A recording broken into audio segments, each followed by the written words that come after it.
اعوذ باللہ من الشیطان الرجیم بسم اللہ الرحمن الرحیم فقد کذبوا بالحق لما جاءهم فسوف یاتیہم انباء ما كانوا به یستہزئون فقد کذبوا بالحق لما جاءهم، پس تحقیق کے کذب ہی کر رہے ہیں حق سے جبکہ اب تو ان کے پاس حق آ چکا، ان میں انہی سے اللہ کا رسول آ چکا جو حق ہر لحاظ سے کھول کھول کر واضح کر رہا ہے۔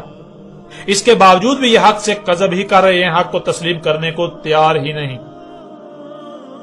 یعنی چلو مان لیا کہ تم اندھے ہو، تمہیں نظر نہیں آ رہا، جس کی وجہ یہ ہے کہ تمہیں بتایا گیا کہ یہ دین نہیں ہے، بلکہ دین تو وہ ہے جو نسل در نسل آباء و اجداد سے منتقل ہوا۔ یہ جو تباہیاں آ رہی ہیں یہ سب عام سی باتیں ہیں، ان کا دین کے ساتھ کوئی تعلق نہیں، جس وجہ سے تم حق کو نہیں پہچان پا رہے۔ لیکن اب تو تمہیں میں سے تم میں اللہ کا رسول موجود ہے جو تم پر حق ہر لحاظ سے کھول کھول کر رکھ رہا ہے، اور تم اپنی تحقیق کر لو، اپنے گوڑے دوڑا لو۔ اگر رد کر سکتے ہو تو اس کی کسی ایک بھی بات کا رد کر کے دکھاؤ، اس کو غلط ثابت کر کے دکھاؤ۔ کیا یہ حق نہیں ہے؟ یہ اللہ کا رسول یعنی تم پر جو حق کھول کھول کر واضح کر رہا ہے، کیا یہ اللہ کا بھیجا ہوا نہیں ہے؟ جو کچھ بھی یہ کھول کھول کر واضح کر رہا ہے، کیا یہ حق نہیں ہے؟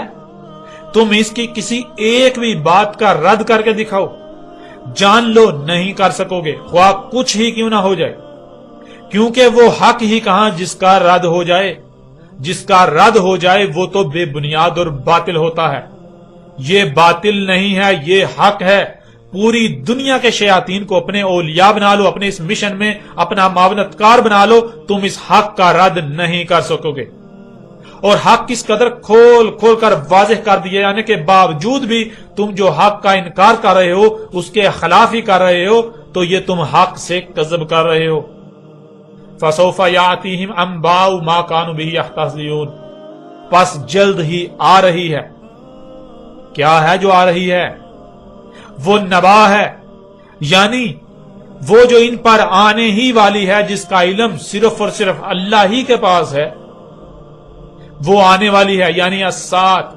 ان کے اپنے ہی ہاتھوں سے کیے ہوئے مفسد اعمال کے رد عمال میں بالآخر انتہائی بھیانک تباہی، عظیم زلزلہ جس میں کوئی ایک بھی انسان نہیں بچے گا۔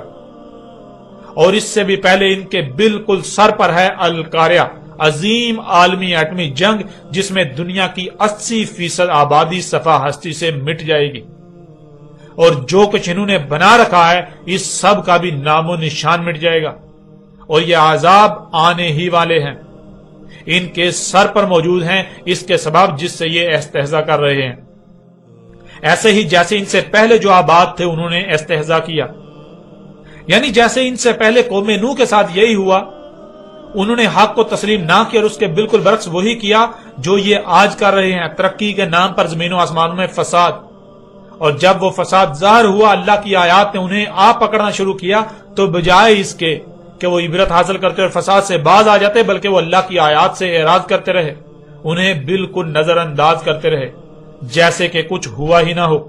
اور پھر جب ان کی طرف رسول بھیج کر ان پر حق ہر لحاظ سے کھول کھول کر واضح کر دیا، انہیں کھول کھول کر متنبہ کر دیا، تو انہوں نے رسول کی دعوت کو بھی تسلیم کرنے سے انکار کر دیا، اسے مجنون کہا، اسے پاگل کہا، اسے جاہل کہا، اسے گالیاں دی، اس کے خلاف محاذ کھولے، تو پھر نتیجہ کیا نکلا؟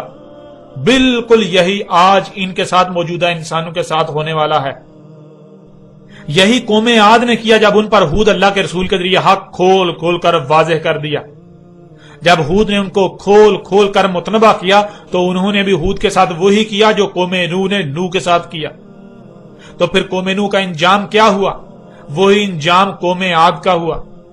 پھر ایسے ہی صالح کے ساتھ ہوا، ایسے ہی شعیب کے ساتھ ہوا، ایسے ہی لوط کے ساتھ، ایسے ہی موسیٰ کے ساتھ، اور آج بھی بالکل وہی ہو رہا ہے، وہی ہونے جا رہا ہے۔